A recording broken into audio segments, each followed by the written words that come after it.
Hi, I'm Stuart and this is Hardcore History. Every month, I take a look at the DJs, MCs and singers of our happy hardcore past. In this video, we're going to look at the creation and evolution of freeform hardcore. It's going to be huge, so hit the subscribe and like buttons and let's get it.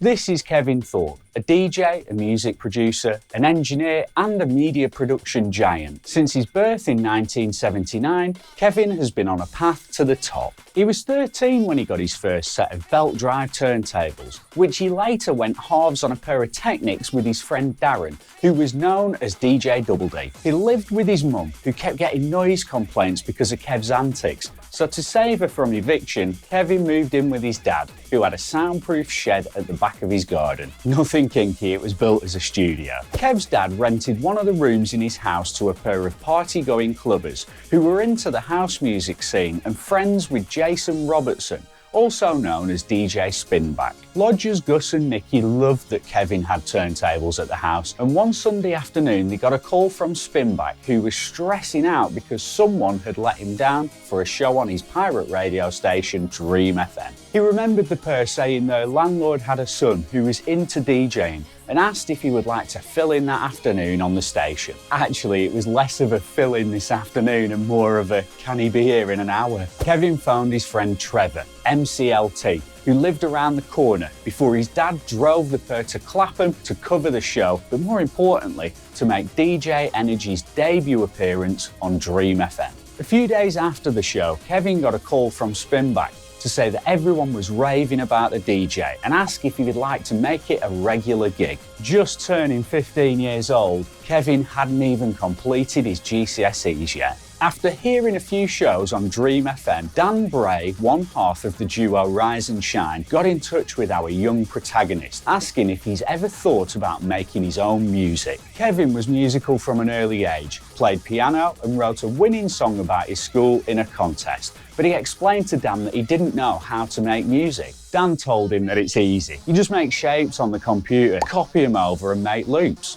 Kevin explained again that he didn't know how to make loops, to which Dan told him it's fine, there'd be an engineer on hand. You just need an idea and to decide where you want it to go. Dan paid for some studio time for Kevin to write a song because he'd just started a new record label, knowing that people would buy the record purely because it had the DJ Energy name on it, a name becoming increasingly known around London through Dream FM. He even offered his girlfriend and other half of the Rise and Shine duo Rachel to sing if Kevin would like original vocals on his track. Kevin grabbed a load of sounds he liked from other tunes, wrote a piano riff, and on the train headed to the studio came up with some lyrics. Hardcore Fever was born out of that studio session and was a very simple and very cheesy song that completely blew up and became one of the biggest anthems of the year.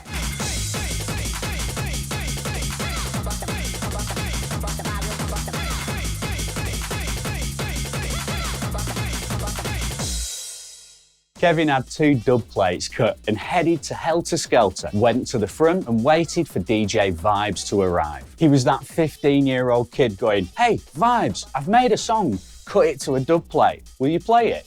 Good old Shano said that he'd give it a listen, and about a quarter of the way into his set, Kevin could hear his track being mixed in. The pianos and vocals arrived and everyone had their hands in the air. Someone next to Kev shouted, "I love this song," to which he replied, "I haven't heard it before, this is my song." Slipmatt found out what the song was and asked for a copy before rinsing it at every one of his sets and used the track on a few compilations he put together. Vibes hammered it everywhere. That was the track that took DJ Energy from pirate radio DJ to being known globally as a producer. Crazy things.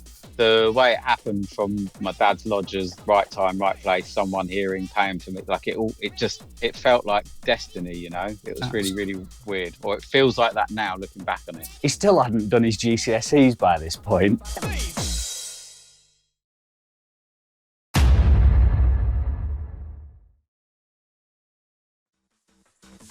It's the early hours of the morning at a rave in London, and Kevin is approached by John Carriacou, or if you want an easier name to pronounce, DJ Chaos. Chaos explained that he ran a record shop called Wax City Records in Croydon and asked if Kev was interested in a job at the shop. With his dad, Kevin drove to Croydon to the shop where John offered him a full-time position. He moved to Croydon and started work. The shop only stocked hardcore and drum and bass at the time, and Kevin got to know the customers really well, even selecting tracks for them to purchase. It was being immersed in this job that allowed Kevin to learn more about the music business as a whole.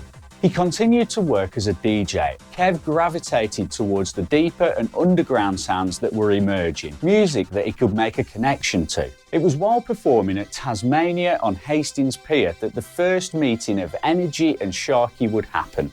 Sharky already knew Kev's music and told him he should come up north as there was a whole different side to rave there. Kevin went on the road with Sharky and wandered between the rooms of underground techno and trance and realised this was what he was looking for in his music. He loved the melodies. They were just a bit slow, but what really resonated with the producer was the way it made you feel emotionally and the anything goes attitude to DJ sets. A couple of Kev's mates were into the hard trance scene and took him along to an event called Sunny Side Up, an all-day event where Kev was blown away by the likes of Darren Pierce playing stuff like Bonsai and Lizard. From these experiences, Kev went back to Chaos and encouraged him to stock hard trance and hard house in the shop as trends were changing and he was getting a lot of people asking for it.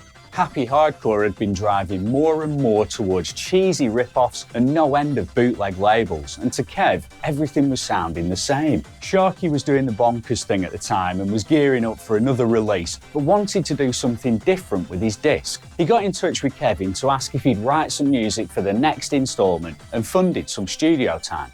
This was the first DJ Energy track made for Bonkers, called Future Dimensions, with Druid and Trixie as their engineer. The flip side of that release was Wiggly Bum.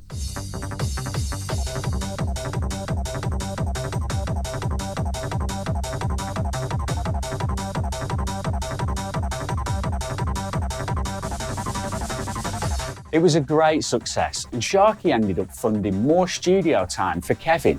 While all this was happening, others from the scene such as DJ Fury, Billy Bunter with his GBT label, and Techno Dread were also making moves to create a new branch of happy hardcore with more serious and underground tones. The conversation was had that there was something happening, a movement you might say. Bunter had coined the term transcore, but the scene wasn't really into that label. They all got together and decided that if they could rebrand what they had, it could be something game-changing. Ola spoke to the team at Dream magazine as he wanted to put a CD on the cover of the magazine showcasing this new sound that was developing along with an editorial inside. The deal was done, but they still needed a name. They all started to brainstorm ideas and Kev said, well, it's like we're not really sticking to the rules, we're just being a bit more freeform about it. That was it. They became the Freeformers. Fury, Energy, Sharky and Techno Dread wrote new music for the CD, and when the magazine hit the shelves, it brought a lot of attention to this new sound, with people starting to call the music Freeform. The subgenre was born.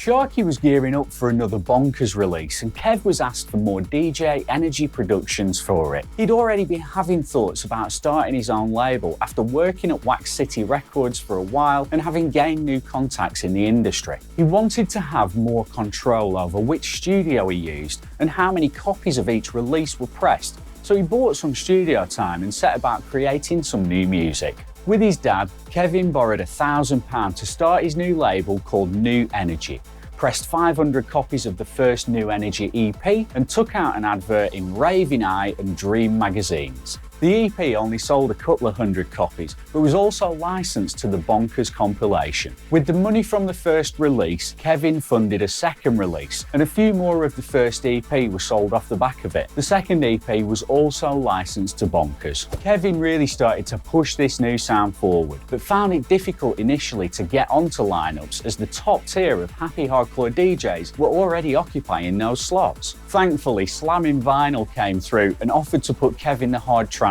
room. Kevin jumped at the opportunity to get his foot in the door. Around the same time, DJ Chaos started up his Future Dance Nights in London, which always saw DJ Energy in the main room. Then, with the advent of the internet, forums started to pop up, such as ush.net, and were the places to go for feedback on hardcore music and events. The response to Energy's sets was always great, with people regularly commenting that his sets was the best of the night. It didn't take very long before Energy was asked to do the Hardcore Heaven compilations and started to be booked for the main rooms. For Hardcore Till I Die, Kevin played the warm-up set for Hixie on many occasions, and very quickly the underground became the sound of the main rooms. After working for Wax City Records for a number of years, Kevin was really motivated in running New Energy, and Chaos's record label Go Mental Records was struggling to get releases out at the time. An idea brewed to stop working at the shop, rent the office above it from John, and run record labels as a full-time business. That wasn't me misspeaking.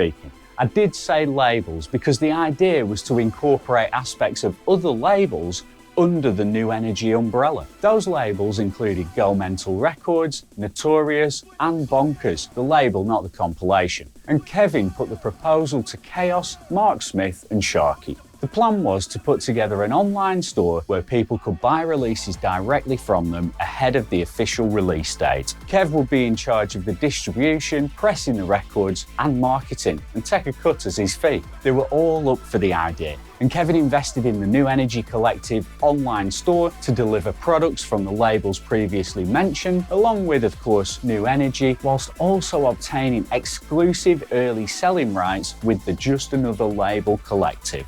The operation was small to start, with Kevin packing the orders and sending them out himself each day, and the popularity of the site grew quickly. It wasn't long before New Energy was employing full-time staff members to pack orders. People wanted to be involved with the collective, and Kev ended up working with a lot of people in the scene, including Robbie Long for Thin and Crispy, whose records were pressed by the collective. They also stocked a lot of other genres of music from other distributors for DJ Impact's FBI Records and some American labels, including SSU Recordings, as Kevin worked a lot with Simon Apex on distribution between the UK and USA. To further cement New Energy as a one-stop shop for the rave scene, Ola, who ran a successful publishing company with his wife Laura, helped to get the New Energy Collective set up as a publisher too, and would go on to administer the paperwork required for such a feat. By getting tracks onto compilations and doing the marketing for his artists, Kev was already acting like a publisher. He just needed to make it official. Kev was well known for listening to almost every demo sent to the New Energy office, and spent well over half of his time doing so. It's the main reason that the New Energy Collective releases came from so many brand new names. It wasn't about reputation to Kev. If the song was good, he felt it deserved to be heard. One of the biggest success stories for the collective came through a friend of Kevin's, who told him he had to check out a demo by a guy called Joel. The demo was 3 songs, one of those being called Pretty Rave Girl.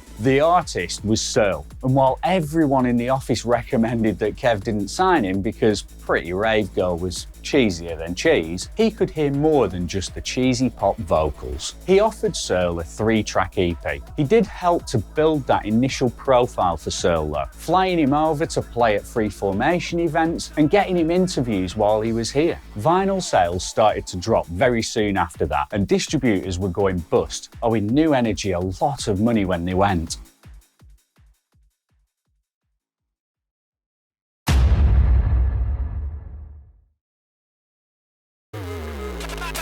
This is Alex Bailey, who, around the time the New Energy Collective were becoming a household name in hardcore, was at college studying a music production and technology course. Alex was a trance head until he started to hear the sounds of K-Complex, New Energy, and the trancier stuff from Raver Baby. That was what really got him hooked on hardcore. So it made sense when he started to learn how to use Logic Pro as part of his course that the tunes he made were trancey hardcore. He sent a few demos to Kevin, and one night while in the pub, got a call from the label boss. Alex thought that it was his mates winding him up, but it turned out it actually was Kevin with some feedback on the demo. As he was coming towards the end of his course, Alex knew he had a work experience placement to complete, and he asked if he could do that with Kevin at New Energy. Kevin agreed, and Alex headed relocated to Croydon. After completing his college course, the decision was made to tap Kevin up for a job, as Alex enjoyed his work placement with the label. Kevin gave Alex a job working on website stuff for the Hard Beats download store, packing orders and doing customer service. Alex also helped with pressing CDs for the final physical releases for the label, played a part in preparing the digital releases, and did some behind-the-scenes stuff for Sharky and Energy's Freeform parties. He continued to bring tunes that he'd been working on for Kev to give feedback on. This ultimately led to New Energy releasing A.B's first EP and Alex being a regular on the New Energy collective roster. Things really started to change in the music world, and there was less and less money in writing and selling your own music. Kevin would be working as a DJ and funneling those earnings into the business to cover costs. The situation was not made any better while Kevin was on tour with Sharky in Australia and discovered the news that both Alpha Magic and Resist had gone bust within a short period of each other. Both companies were a huge part of New Energy's revenue. Alpha Magic alone distributed all NEC vinyls, and Kev had approximately 10 grand's worth of stock with the company, and a little more than that again in owed back pay from sales. When Resist went bust, they had just released the Freeform album. Months of work that Kevin never got paid for in the end. Things didn't get much better when Kev landed back in the UK to find that his office above Wax City Records was locked up by bailiffs as Chaos hadn't been paying rent to his landlord. Kev got in touch with the bailiffs to explain that he was a separate business to Wax City with no affiliation other than to rent the office space from him. He was told that subletting was not allowed under the lease and therefore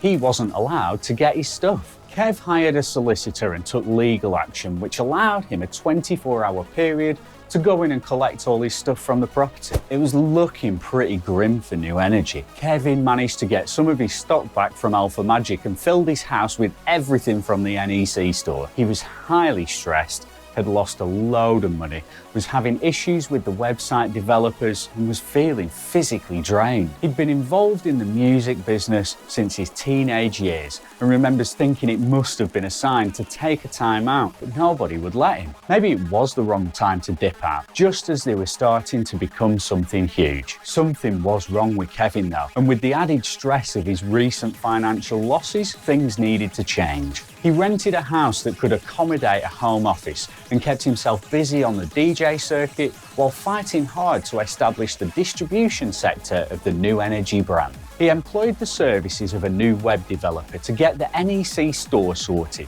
and every day he would wake up and work until he went to sleep. He was running himself down, and now he couldn't escape work. It was in his house. He'd be out at gigs all weekend and be having a bit of a messy Sunday. Then on Monday morning, people were knocking at the door ready to start work. This happened for a number of years and it became increasingly difficult financially. Vinyl sales were hitting rock bottom, resulting in further revenue losses. But Kev had already future-proofed by building the Hard Beats download store for MP3 sales. With Searle, Kev had worked on an album called Hardcore Energy 2 and released it to his MP3 store. It had only sold 9 copies before someone sent him a link to the album posted on a file sharing site.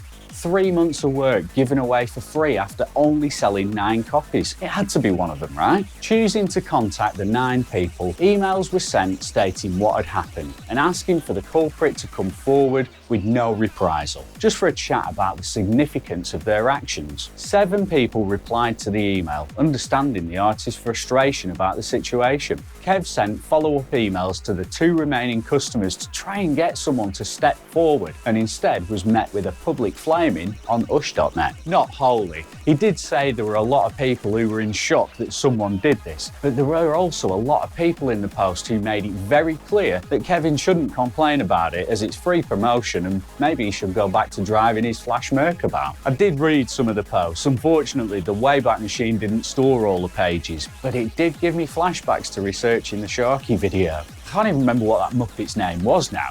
Join me after this to rewatch the Hixie and Sharky video and maybe we can jog my memory a bit. It was the final nail in the coffin for Kevin. He wasn't making money and very few knew the truth of it. He'd lost all but one staff member who was being paid out of Kev's DJ earnings and he felt ill. but he didn't know why. He decided to take a step back from the scene and the New Energy Collective. At the end, he gave his time to both I Love Heartbeats, who would continue the Freeformation parties, and Alex Bailey, who had started his own label, Stamina Records, by this time. The promising new talent that had risen from the New Energy Collective and was the last man standing aside Kevin right to the end. In 2011, Kevin passed the baton on to Stamina and I Love Heartbeats in the Freeform relay race, and when he stopped working, his health deteriorated further. After many trips back and forth to the doctors, it was discovered that his immune system was mullered, and Kevin was diagnosed with chronic fatigue, something that still plagues him to this day. The irony, of course, being that Kevin Energy has become someone who struggles for energy.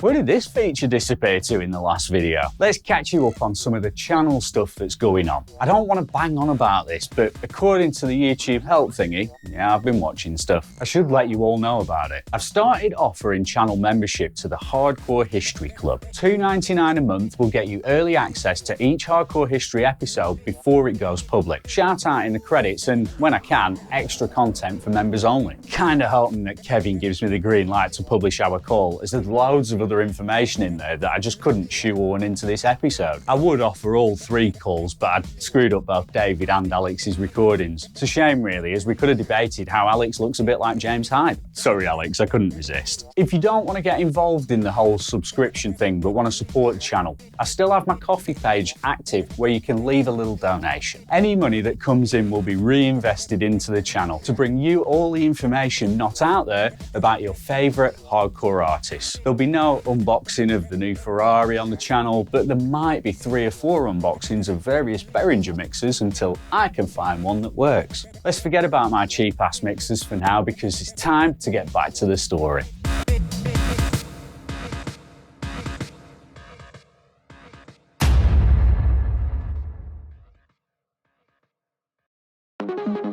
Stamina Records started as New Energy was releasing their final chapter. Part of the reason Alex started the label was because he saw a lot of new faces becoming part of the New Energy Collective towards the end, such as Transcend, Douglas and Endemic, and he wanted to be able to give those talents somewhere they could release music. As it happened, a few of the others had similar ideas, with Ricky Architect creating the A-Tech label and Endemic creating the Watchtower label, taking inspiration from his golden era of raving, 2000 to 2004, and the more ravey music on the Relentless catalogue. When Stamina started, it was almost a crossover of New Energy and Relentless. Alex looked at the other labels that branched out after the New Energy Collective to see what they were doing, and more importantly, look for a gap in the market.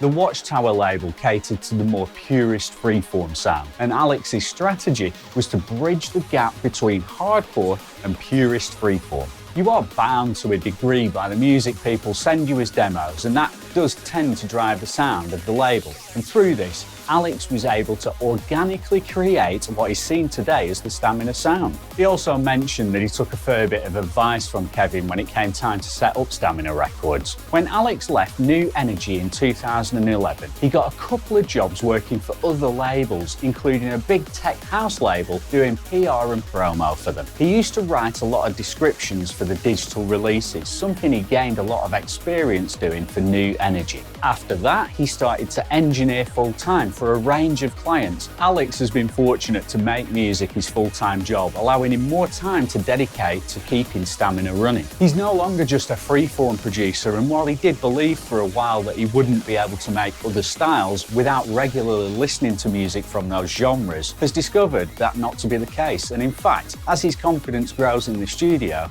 he just enjoys making electronic dance music. He's had many releases now under his progressive and tech trance aliases, July Eden and System Breaker. He also engineers for a lot of people, especially in the hard trance scene, and it's rumoured that he does some ghost production work too. Alex admitted to me that he prefers doing the studio and production stuff more than being the centre of attention behind the decks. He still really enjoys playing the gigs, but has found that he excels at other work involved in being an artist and a label boss. Around 2017, the label really started to find its feet and develop its own sound, thanks in part to the Digital Commandos, whose use use of the classic Freeform sound with modern-day production helped to elevate the profile of the label. I'll put a pin in Digital Commandos. Stick around because we'll be coming back to that soon. So Stamina has a sound that has developed over the years and is now well established. What does the future hold for Stamina and Freeform?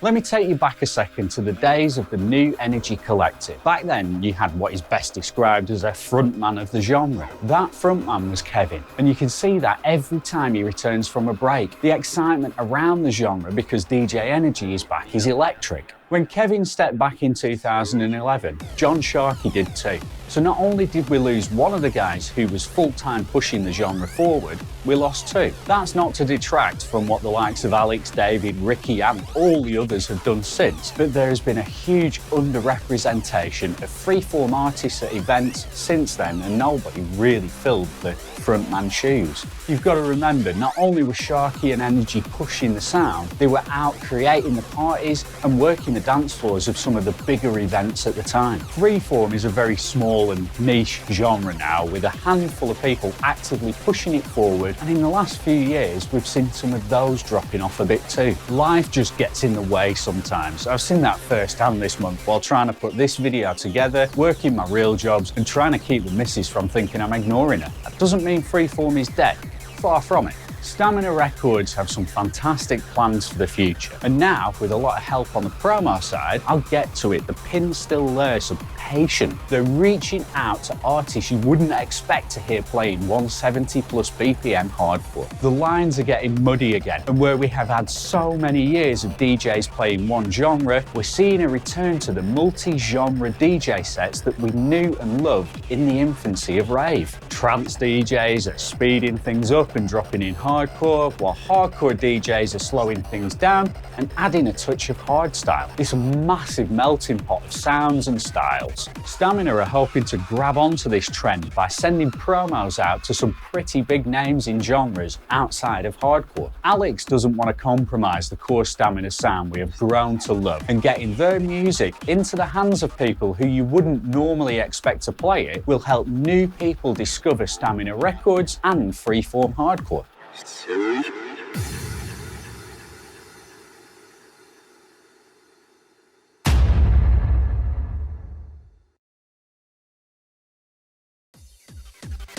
One of the most incredible things I've got from making this series over the last year is being able to chat with some really nice and extremely talented people. Some of them have been championing hardcore history since nearly the beginning, and getting to party with some of them has definitely been a highlight of the year for me. Others have brought great ideas for episodes, and credit for that in this case goes to this guy, the founding member of Digital Commandos, who now, with Wayne Marshall, has seen multiple Beatport hard dance chart #1 spots.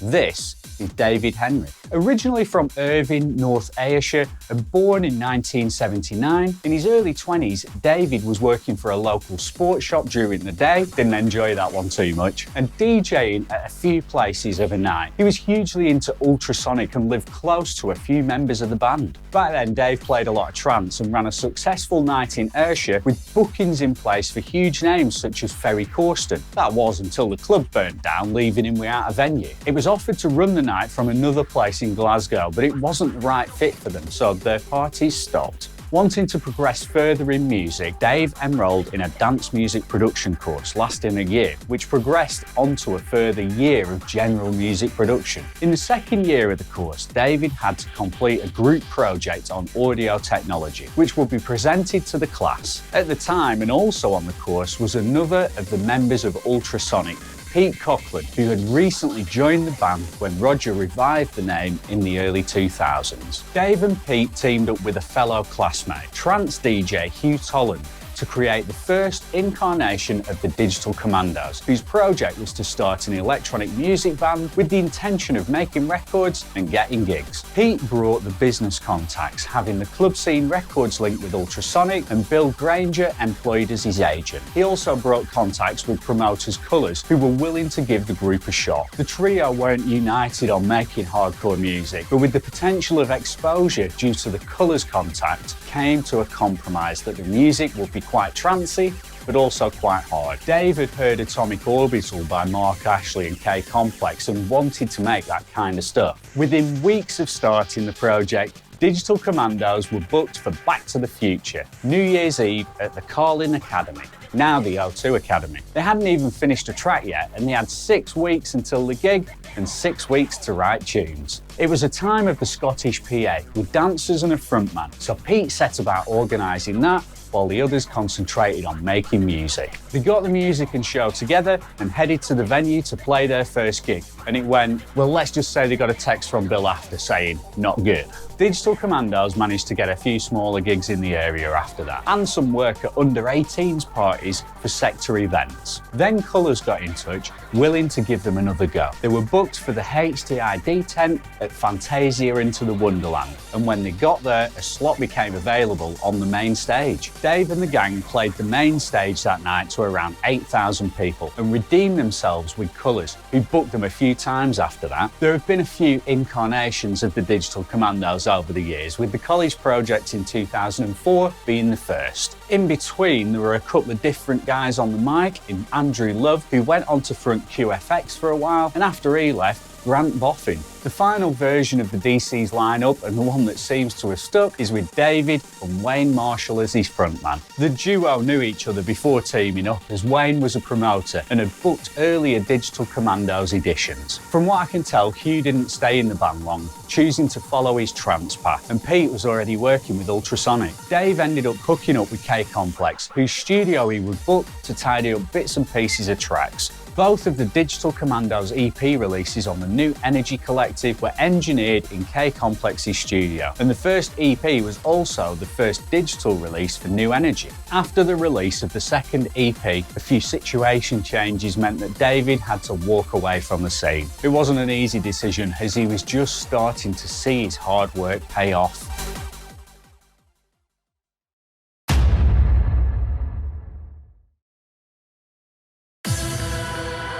What you find is when you walk away, it's very hard to come back to something because you become a bit irrelevant. At their height, Digital Commandos, first time round, were gigging at Fantasia, Resurrection and Judgment Day, and at one time it looked like they could make a living through music. While we're on the subject of being at their height, did you know Digital Commandos nearly missed a Fantasia gig one year? It was at Braehead, a massive shopping centre with an ice hockey arena at the back used for events. They'd done all the sound checks in the afternoon and went for something to eat. When they returned, they figured they could just nip through the shopping centre and head in the front entrance. They only had 10 minutes until the set. The doorman on the entrance had different ideas and told them that they needed to go round to the stage entrance. Braehead is massive and the stage entrance was on the opposite side of the arena. They picked up their feet and ran to the other side, just making it on stage as they were being introduced. Very nearly missed their own set. Dave told me that he feels with Freeform that it's always teetering on the edge of something big, and he can never walk away. He always gets sucked back in. In 2015, Greg Peaks got in touch asking David to write a song for his new label. That saw the return of Digital Commandos to production, and not long after that,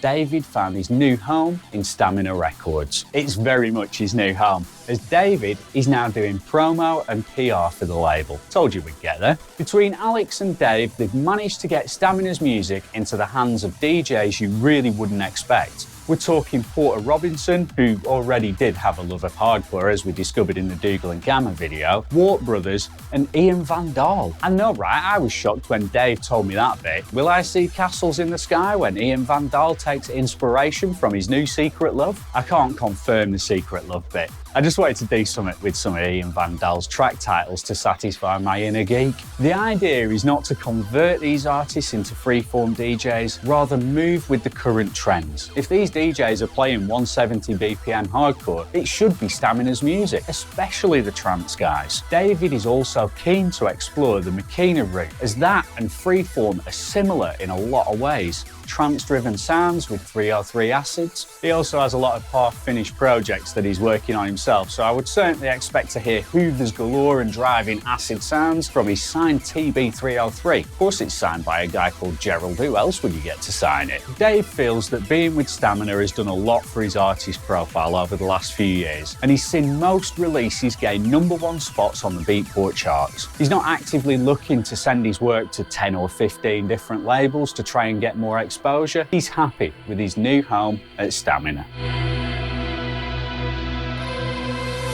I knew this episode was going to be huge, and there's so many details that I just couldn't shoehorn in. For now though, we've reached the end of this story. I mean, I say the end, but all three of our talented artists in this video are still actively working. Kev had the Big Jam studio, which became a monster business in and of itself, but has now been passed on to new owners to give Kev some time to reassess his work commitments. Alex is continuing to push the freeform sound forward, and David is still trying to work through all those project files in between the distractions from his dog. Thank you for watching, and I hope you enjoyed this look into the subgenre of hardcore that is freeform, and the two labels that are probably the most important in its creation and evolution. If you've been knocking around for any length of time, you'll know that I have a particular soft spot for freeform. So when Dave brought this idea to me, I wasn't very likely to say no. Huge thanks going out to Kevin, Alex and David for all your input into this episode, and for giving your time to me and allowing me to be nosy about your lives and careers. As I mentioned earlier, I'm just waiting on a green light from Kevin, and once I get that, I'll upload the call so you guys in the Hardcore History Club can learn even more about Kevin Energy. The next episode falls in October, so I had to do a little theme type thing. We're gonna look at an artist who seems to have single-handedly cornered the market in Halloween hardcore. Al Storm is coming next. I know a few of you wanted a different Storm, and I'm kind of working on that in the background. We've got another guest DJ in for the mix next month, because at the time of filming this, my mixer is great as a doorstop and not much else. I've already sent the circuit diagrams to Dad, and I'm heading up soon to perform the surgery that will hopefully bring it back to life. I'll post updates on that for you. If you're new here or haven't subscribed yet, then give that button a slap and the like button too. And if by some miracle Al Storm is watching, expect my call, mate. There are some dark shadows lurking, and I want to investigate them with you. See you next time.